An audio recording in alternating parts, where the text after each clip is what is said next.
Hello friends, welcome back. आज हम इस वीडियो में बात करेंगे ऑप्शंस की दो स्ट्रेटजीज़ के बारे में और देखेंगे कौन सी स्ट्रेटजी ज़्यादा अच्छी है और कौन सी कम अच्छी है। कौन सी स्ट्रेटजी हमें फॉलो करनी चाहिए, मंथली करनी चाहिए, वीकली करनी चाहिए, क्या करना चाहिए। देखिए, दो स्ट्रेटजीज़ के बारे में मैंने आपको एक नरेशन दिया था कि आज हम दो स्ट्रेटजीज़ के बारे में बात करेंगे, लेकिन उससे पहले हमारे लिए ये जानना ज़रूरी है कि हम कौन से स्ट्राइक प्राइस को सिलेक्ट करें। स्ट्राइक प्राइस क्या होती है, ऑप्शन चेन क्या होती है, और हमें कौन सी स्ट्राइक प्राइस का ऑप्शन को बाय या सेल करना चाहिए। पिछली वीडियो में मैंने बाय के लिए बताया था, एक बेसिक वीडियो बनाया था ऑप्शंस के लिए, कॉल एंड पुट, उसमें बताए थे मैंने। और इस वीडियो में हम लोग बात करेंगे दो स्ट्रेटजीज़ के बारे में। बहुत पॉपुलर स्ट्रेटजीज़ हैं, बहुत सारे वीडियोस आपको इसके ऑलरेडी मिल जाएंगे, और इस वीडियो में भी मैं वही बात करूँगा कि कौन सी दो स्ट्रेटजीज़ ऐसी हैं जो हमें एक मंथ में या वीक में जो है कुछ लिमिटेड पैसा, फिक्स पैसा जो है हमें दे दें। उससे पहले हम देखते हैं कि स्ट्राइक प्राइस क्या होता है। हम एग्जांपल लेते हैं state bank of India SBI का। कोई भी एक ऑप्शन जो होता है, स्पेशली किसी भी कंपनी का, जैसे स्टेट बैंक ऑफ इंडिया हो गया, रिलायंस हो गया, एचडीएफसी बैंक हो गया, ओएनजीसी हो गया, वेदांता हो गया, आईटीसी हो गया, सारे कोई भी जो ऑप्शन होता है उसकी एक्सपायरी जो होती है वो मंथली होती है। तो जब भी हम कोई ऑप्शन बाय करेंगे, अगर वो वहाँ तक रहता है जिस स्ट्राइक हमने बाय किया है, तो हमें वो बाय करने पे हमेशा वो लॉस देगा अगर हम सेम स्ट्राइक को मंथ एंड तक होल्ड करके रखेंगे। क्यों? क्योंकि वो जहाँ था वहीं पर ही है। और हम देखेंगे उसमें कि टाइम डिके होना शुरू हो गया। टाइम डिके क्या होगा ये भी हम बात करेंगे।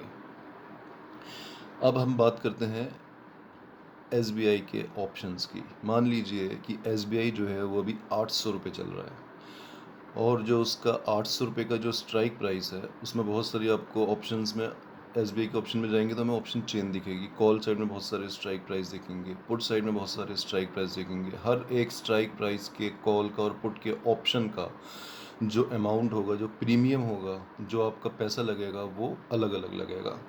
अगर आप थोड़ा दूर का कॉल बाय करेंगे तो आपको कम पैसा देना पड़ेगा, क्योंकि वहाँ तक पहुँचने में उस पर्टिकुलर ट्रेड को थोड़ा टाइम लग सकता है।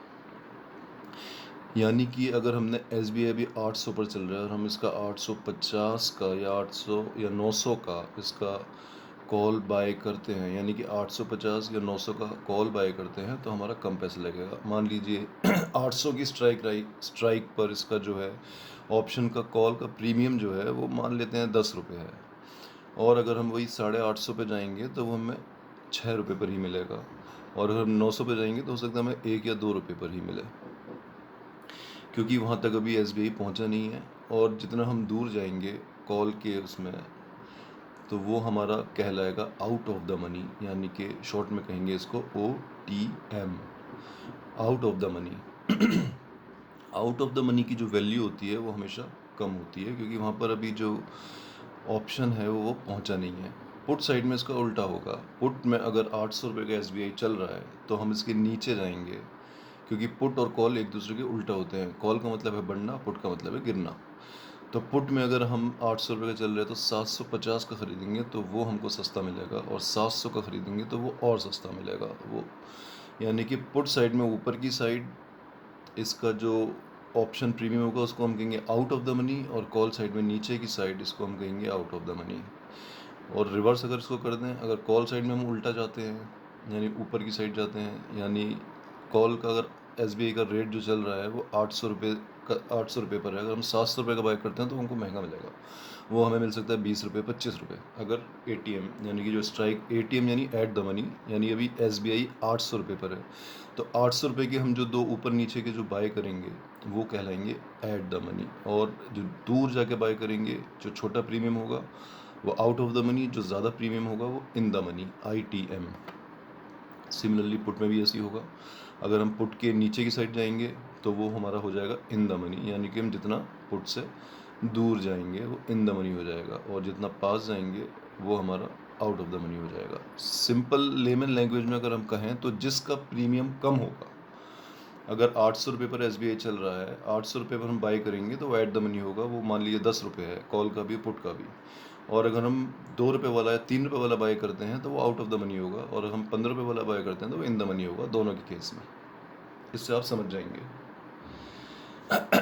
अब ये तो रही बाई की बात। अब बात करते हैं सेल की। अगर हमने कॉल ऑप्शन बाई किया है तो हम चाहेंगे कि जो ऑप्शन है वो बढ़े, यानी कि जो हमने 6 रुपये पे बाई किया है हम चाहेंगे वो 7 रुपये हो जाए, 8 रुपये हो जाए। लेकिन अगर हमने कॉल ऑप्शन सेल किया है तो हम चाहेंगे कि वो ऑप्शन का प्राइस जो है गिर जाए, यानी कि कॉल अगर हमने सेल कर दिया है तो हम चाहेंगे कि वो 800 रुपये से नीचे आ जाए, 799, 798, 720 जो भी है नीचे आ जाए, तो हमें उसका प्रॉफिट होगा। और अगर हम इसको मंथली सेल करके छोड़ देते हैं तब क्या होगा? मान लीजिए SBI चल रहा है 800 रुपये का, और SBI का जो लॉट है वो है, मान लेते हैं 1500 रुपये का है, 1500 का ही है। तो 1500 और हमने प्रीमियम बाई किया है 6 रुपये का, तो 1500 इंटू 6 इज़ इक्वल टू 9000, यानी जो हमारा मैक्सिमम प्रॉफिट जो होगा सेल के केस में वो 9000 होगा। और वो कब होगा? जब वो हमारा ऑप्शन प्रीमियम कॉल के केस में ज़ीरो हो जाता है मंथ एंड में जाकर। तो सेल जब करते हैं तो उसमें हमें क्या करना होता है? इसमें हमको सबसे पहले वो स्ट्राइक प्राइस सेलेक्ट करना है, जहाँ तक हम ये सोचते हैं कि मंथ एंड में भी ये ऑप्शन जो है वहाँ तक नहीं पहुँचे। इसका स्ट्राइक प्राइस SBI जो है 800 रुपये है, मैंने 900 रुपये का सेल करा है कॉल, तो मैं नहीं चाहूँगा कि मंथ एंड तक कॉल ऑप्शन जो है SBI का वो 800 से 900 पहुँचे। 800 का 900 प्राइस मैं नहीं चाहूँगा कि SBI पहुँचे, क्योंकि मैंने 900 रुपये का सेल कर रखा है। अगर वो 900 तक पहुँच गया और 900 से ऊपर भी पहुँच गया तो फिर मेरे को मंथ एंड में उसमें लॉस होगा। अब इस केस में हम क्या देखेंगे कि मैंने जो सेल किया है वो 6 रुपये का सेल किया आउट ऑफ द मनी जाकर कॉल। 900 रुपये का स्ट्राइक प्राइस मान लीजिए 6 रुपये है, और मैं 6 रुपये का सेल करता हूँ, 1500 का लॉट है, 9000 रुपये मेरे को इसमें मैक्सिमम प्रॉफिट होगा, क्योंकि वो ज़ीरो हो जाएगा। लेकिन इसमें मेरा पैसा कितना लगेगा? पैसा इसमें लगेगा मेरा 1.5 लाख रुपये। क्यों 1.5 लाख लगेगा? क्योंकि 1.5 लाख तक का मेरा लॉस जा सकता है, मेरा लॉस इसमें अनलिमिटेड है। उसको बचाने के लिए मुझे क्या करना होगा? इसको बचाने के लिए मुझे और फार OTM, यानी 6 रुपये से भी जो छोटा 1 रुपये, 2 रुपये, 2.5 रुपये जो ऑप्शन जो चल रहा होगा उसको बाय करना होगा। उसको मैं बाय कर लूँगा तो इसका मतलब है कि मैंने अपने जो सेल जो था उसको कवर कर लिया है। कवर कर लिया है यानी अगर ये वहाँ से वहाँ तक पहुँचेगा तो मेरे को मैक्सिमम लॉस नहीं होगा, वो मेरा लॉस जो है उस बाय से कवर हो जाएगा। यानी मैंने सेल अगर 6 रुपये वाला 10 रुपये हो गया तो 2 रुपये वाला भी मेरा 4 रुपये होगा, तो मेरा मैक्सिमम लॉस से बच जाएगा। तो इस स्ट्रेटेजी को अगर हम दोनों तरफ फॉलो करते हैं, कॉल को भी सेल करते हैं, पुट को भी सेल करते हैं आउट ऑफ द मनी जाकर, यानी मंथली का मैंने 900 रुपये का कॉल सेल कर दिया और 700 रुपये का कॉल पुट सेल कर दिया, यानी मैं ये चाहूँगा कि जो SBI जो है वो पूरे मंथ एंड में 700 से लेकर 900 के बीच में ही रहे। अगर वो 700 से 900 के बीच में रहता है तो मुझे मंथ एंड में जाकर प्रॉफिट हो जाएगा। कितना प्रॉफिट होगा? लगभग जो भी हमारा प्राइस है ऑप्शन का माइनस जो हमने हेज के लिए ले रखा है इनटू जो लॉट है, यानी 6 रुपये का मैंने सेल करा है कॉल, 2 रुपये का मैंने बाई किया है कॉल, तो 6 minus 2 is equal to 4, 4 lot है 1500 का, तो मेरे को 1500 इंटू 4 इज इक्वल टू 6000 रुपये का प्रॉफिट होगा मैक्सिमम। इससे ज़्यादा प्रॉफिट मेरे को नहीं होगा। सिमिलरली पुट साइड में हम ये देखें, पुट साइड में भी अगर हमने पुट सेल कर रखा है 700 रुपये की स्ट्राइक प्राइस का जो कि 6 रुपये है, और 750 की स्ट्राइक प्राइस का जो कि 2 रुपये है, तो सेम उसमें भी 6000 रुपये का मेरे को प्रॉफिट होगा। टोटल प्रॉफिट जो होगा मेरा 12000 रुपये हो जाएगा। इसमें लगभग मेरे 1.25 लाख रुपये के आसपास लगेंगे। 1,25,000 रुपये लगाकर या 1,20,000 रुपये लगाकर अगर मेरे को मंथली 12,000 रुपये का प्रॉफिट हो रहा है तो मेरा जो प्रॉफिट रेशो है, परसेंटेज है, वो कितना बना? वो बना मेरा 10%। मंथ में अगर मेरी इनकम 10% हो रही है तो मुझे कुछ करने की ज़रूरत नहीं है। अगर मेरे पास 10 लाख रुपए हैं तो मैं 1 लाख रुपए महीना आराम से कमा रहा हूँ। और इस स्ट्रेटेजी को हम कहेंगे iron Condor. Iron Condor strategy है जिसमें हम OTM सेल करते हैं और फार OTM बाय करते हैं, दोनों साइड, कॉल साइड भी पुट साइड भी। अभी सिर्फ SBI में नहीं कर सकते हैं, ये हम किसी में भी कर सकते हैं, एसबीआई में, एचडीएफसी बैंक में, रिलायंस में, ओएनजीसी में, वेदांता में, पावर ग्रिड में, किसी में भी, जिसमें भी ऑप्शंस अवेलेबल हैं। उसके अलावा हम ये इंडेक्स में भी कर सकते हैं, बैंक निफ्टी में, फिन निफ्टी में, मिड कैप निफ्टी में, सेंसेक्स में, किसी में भी कर सकते हैं। और इसमें हमारे बहुत हाई प्रोबेबिलिटी होती है प्रॉफिट के। कई बार क्या होता है कि वन साइड में एक शेयर जिसको हमने सेल कर रखा है, मान लिया इन कोंडोर बना रखा है, तो उसमें क्या होता है, उसमें ये होता है हमारा कि प्रॉफिट वन साइड बन जाता है, यानी कि मान लीजिए भाग रहा है, ऊपर की साइड भागेगा तो पुट सेल में हमको प्रॉफिट हो जाएगा, लेकिन कॉल सेल में हमें लॉस दिखाएगा। तो पुट सेल को हमको बुक कर लेना है ताकि हमारा पैसा जो है वो बच जाए। और जब कॉल सेल में हमें देखना है कि भाई अब क्या ये इससे और ऊपर जा सकता है, उसको थोड़ा स्टडी करना पड़ेगा कि भाई अगर ये भाग रहा है इतना तेज़ी से तो क्यों भाग रहा है, क्या पता इसका बहुत अच्छा रिजल्ट आया हो, FII DI ऐड हो गए हो, कि प्रमोटर ने कैपिटल बढ़ाया हो, कुछ भी रीज़न हो सकता है।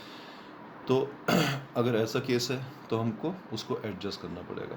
अब एडजस्ट करने के लिए हमें क्या करना पड़ेगा, एडजस्ट करने के लिए हम बहुत सारे तरीके कर सकते हैं, उसकी एवरेज निकाल सकते हैं। यानी कि जो हमने 6 रुपये का अगर सेल कर रखा है, मान लिए वो 10 रुपये हो गया, तो हम 10 रुपये का एक और सेल कर देंगे। इससे क्या होगा, हमारी जो वैल्यू होगी वो 8 रुपये रह जाएगी, तो हमारा प्रॉफिट के जल्दी होने के चांसेस होंगे।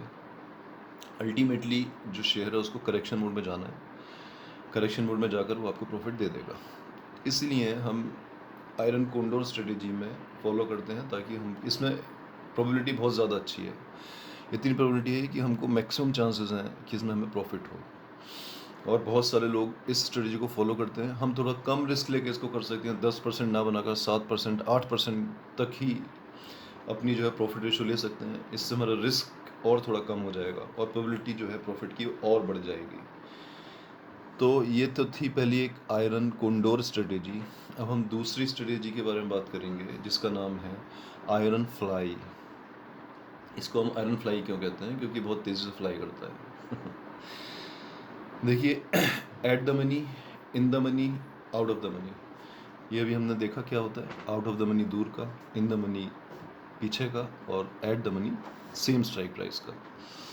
तो हम आयरन फ्लाई में करते हैं एट द मनी को सेल, यानी अगर 800 रुपये का और SBI चल रहा है तो हम 800 का ही इसका क्या करेंगे, 800 का ही इसका कॉल सेल करेंगे, 800 का ही इसका पुट सेल करेंगे, ठीक। और दूर का OTM जो हम इसमें बाय कर लेंगे, ताकि हमारी हेजिंग बने रहे, अनलिमिटेड लॉस में ना जाए और पैसा भी हमारा कम लगे। तो बहुत सारे फ़ायदे होते हैं हेजिंग करने के। तो आयरन फ्लाई में क्या होता है, आयरन फ्लाई में आपका शॉर्ट टर्म के लिए पैसा जल्दी बनता है। आउट ऑफ द मनी में आपको पूरा मंथ में वेट करना पड़ेगा, लेकिन इन द मनी में आपको शॉर्ट टर्म के लिए 2 दिन, 3 दिन, 4 दिन तक आप रख कर उसको एग्ज़िट कर लेना है। क्योंकि आयरन फ्लाई थोड़ा सा रिस्की जो है स्ट्रेटेजी है। अगर वो अलग बात है, पूरे मंथ में जो है वो SBI जो है 800, 750, 780, 800, 820, फिर 800 पे आकर बंद हो जाता है, तभी आपको इसमें प्रॉफिट होगा, जिसके चांसेस बहुत कम हैं।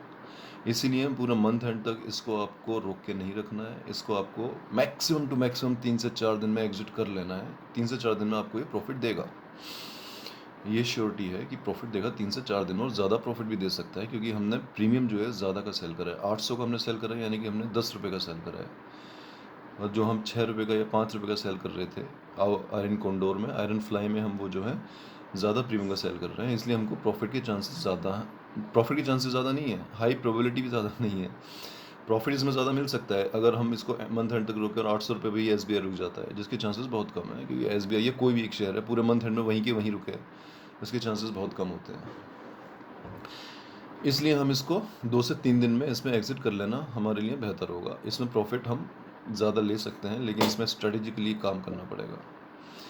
आयरन फ्लाई में हम एट द मनी सेल करते हैं, आयरन कोंडोर में हम out of the money sell करते हैं। Out of the money sell करते हैं यानी कि हम दूर का सेल कर रहे हैं, वहाँ पहुँचने में उसको बहुत टाइम लगेगा और धीरे धीरे बढ़ेगा तो हमें फ़ायदा होगा। अब क्या फ़ायदा होगा, इसमें हमको लगता है टाइम डिके का फ़ायदा। सेलर को हमेशा टाइम डिके का फ़ायदा मिलता है और बायर को उसका नुकसान होता है। अगर मैं एक शेयर के ऑप्शन को कॉल बाय करके डाल देता हूँ पूरे मंथ एंड के लिए, ये सोच के कि 800 से 820 तो जाएगा, 840 तो जाएगा, और मान लीजिए उसका स्ट्राइक प्राइस का डिफरेंस जो है 20 रुपये है, तो 800, फिर 820, फिर 840, 850 ऐसा स्ट्राइक प्राइस हमको मिल रहा है। और अगर वो 800 से 850 भी पहुंच गया और मैंने कॉल ऑप्शन ₹800 का बाय कर रखा है और 850 ही पहुंच गया, जिसका प्रीमियम जब मैंने इसको बाय किया था वो ₹8 था, तो मंथ एंड में जाते जाते वो 6 या 5 रुपये ही रह जाएगा। हालांकि ऑप्शन जो है वो जो SBI जो है वो ऊपर गया है, 50 पॉइंट ऊपर गया है, लेकिन फिर भी मेरे को प्रॉफिट नहीं होगा।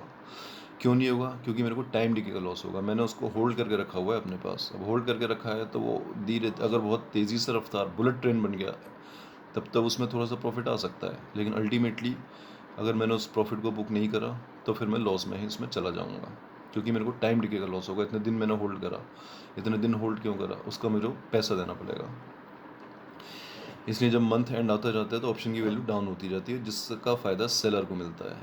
सेलर में पैसा ज़्यादा ज़रूर लगता है। जहाँ पर मैं 10-12 हज़ार रुपये में बाय कर सकता हूँ, वो मेरे को 1 लाख रुपए सेल करने के लिए देना पड़ता है। लेकिन प्रॉफिट की जो रेशो जो होता है, परसेंटेज जो होता है, जो प्रोबेबिलिटी जो होती है, वो बहुत हाई होती है कंपेयर टू बायर।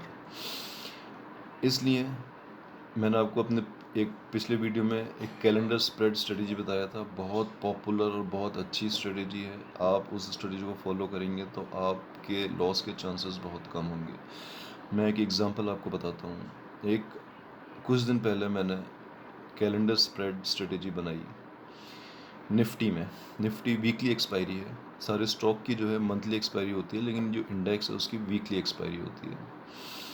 अभी निफ्टी चल रहा है 24,350 के आसपास, 24,350 के आसपास निफ्टी जो है चल रहा है। मैंने 24,000 का पुट सेल किया उसमें, 24,000 का पुट सेल किया, यानी मैं अगर उसको छोड़ देता पूरे वीक तक, तो वीक में अगर 400 पॉइंट डाउन जाता निफ्टी तब मुझे उसमें लॉस होता। लेकिन मैंने फिर भी जो है उसको सेम डे में अपना प्रॉफिट बुक कर लिया। क्यों कर लिया? क्योंकि सेलर के लिए मैं कभी नहीं कहता कि आप उसको कैरी फॉरवर्ड करिए। कैरी फॉरवर्ड में क्या होता है कि आपके लॉस के थोड़े से चांसेस बढ़ जाते हैं। हालांकि मैंने जो सेल किया था, पुट सेल किया था 24,000 का, तो 350-400 पॉइंट डाउन जाएगा निफ्टी, तब मेरे को लॉस होगा। निफ्टी को 400 पॉइंट गिरना थोड़ा सा मुश्किल है, 2% इतने ईजिली एक दिन में नहीं गिरता। गिरता है तो अगले दिन रिकवर हो जाता है। इसलिए मैंने सेम निफ्टी में जो है 1.2% का एक दिन में मैंने प्रॉफिट बनाया। अब मान लीजिए मैंने उसमें 100 रुपये लगाए, तो मेरे उसमें 1.2% के हिसाब से ₹1.20 बन गए। अगर मैंने 1 लाख लगाए हैं तो मेरे 1,200 रुपये बन गए। 10 लाख लगाए हैं तो 12,000 बन गए एक दिन में। और 22 डेज़ मार्केट ओपन होती है, तो हमारा 1.2 इंटू 22 लगभग 25-26% का प्रॉफिट रेशो इसमें आ जाता है। लेकिन इसमें क्या है, हमको डेली ट्रेडिंग करना है। अगर हम चाहते हैं कि हमें डेली ट्रेडिंग नहीं करना है, ये तो हम पार्ट टाइम के लिए यूज़ कर रहे हैं। हम बस ये है कि भैया बैंक से अच्छा प्रॉफिट आ जाए। बैंक जो है साल में आज की डेट में 5 से 6% का इंटरेस्ट दे रहा है। और अगर आपको ऐसी स्ट्रेटजीज़ हैं ऑप्शंस में जो आपको मंथ में उतना ही प्रॉफिट दे दे, इंटरेस्ट दे दे, प्रॉफिट दे दे, तो आप क्यों नहीं फॉलो करेंगे? उसके लिए बेस्ट स्ट्रेटेजी अगर मैं बात कहूँ मंथ में छोड़ के रख देना, जिसको देखना भी नहीं की भी ज़रूरत नहीं है, तो वो है आयरन कोंडोर स्ट्रेटेजी। लेकिन आपको जो स्टॉक है, अगर आपने स्टॉक में किया है तो बहुत सोच समझ के करना है। कौन से स्टॉक में आपको करना है, SBI में करना है, रिलायंस में करना है। इसके लिए आप हमेशा कोशिश करिए कि लार्ज कैप को ही सेल करें। लार्ज कैप को क्यों सेल करें? क्योंकि लार्ज कैप में क्या होता है कि FIDIs इतनी तेज़ी से नहीं आते। ऑलरेडी उसके पास कैपिटल बहुत होती है, उसको कैपिटल की इतनी रिक्वायरमेंट नहीं होती कि वो दूसरों से जो है बल्क ट्रेडिंग करे या अपने एग्रीमेंट करे बैकडोर से कि भैया इसमें आओ इन्वेस्ट करो ताकि मेरे को पैसा मिले और मेरा शेयर भागे। ऐसा चांसेस कम होता है। तो अब निफ्टी 50 के इंडेक्स में अगर आप करेंगे तो आपकी प्रोबेबिलिटी ज़्यादा होगी आयरन कोंडोर स्ट्रेटेजी में प्रॉफिट मेकिंग की। और आप कोशिश ये करिए कि 10% में ना जाकर 7 से 8% का ही प्रॉफिट मार्जिन लेके चलें, तो और प्रोबेबिलिटी आपकी 95% इसमें प्रोबेबिलिटी है प्रॉफिट मेकिंग की। आपको देखने की भी ज़रूरत नहीं है और 95% आपकी प्रोबेबिलिटी बन जाती है। और अगर आप 8% भी कमाते हैं तो महीने का आपको 1 लाख रुपये पर 8,000 रुपये जो है आपका प्रॉफिट बन जाता है। और अगर 10 लाख लगाते हैं तो 10 लाख पर 80,000, 70 से 80,000 रुपये आप आराम से इसमें बना सकते हैं। अगर फॉर एग्ज़ाम्पल मान लीजिए आपके पास 10 लाख रुपए हैं और आपने 5 लाख रुपए लगा दिए आयरन कोंडोर में, 5 लाख लगा दिए आयरन फ्लाई में, तब आप दोनों में कंपेयर करेंगे तो आप देखेंगे आयरन कोंडोर का आपका धीरे धीरे प्रॉफिट बढ़ रहा है, लेकिन आयरन कोंडोर के साथ अगर आयरन फ्लाई को हम देखेंगे तो उसमें इतनी तेज़ी से प्रॉफिट नहीं बनेगा। 1 दिन में, 2 दिन में, शुरू के 3 दिन में प्रॉफिट दिखाएगा आपको वो, लेकिन अल्टीमेटली वो आपको लॉस देना शुरू कर देगा। इसलिए मैं आपसे यही कहूँगा कि आयरन फ्लाई को आप ज़्यादा टाइम तक होल्ड करके ना रखें, आयरन कोंडोर को होल्ड करें। Thank you. वीडियो बहुत लंबा हो गया है, उम्मीद है आपको पसंद आएगा, कुछ काम आएगा आपके। आप इस स्ट्रेटजी को फॉलो करिए और मेरे चैनल को सब्सक्राइब एंड लाइक करिए। Thank you very much.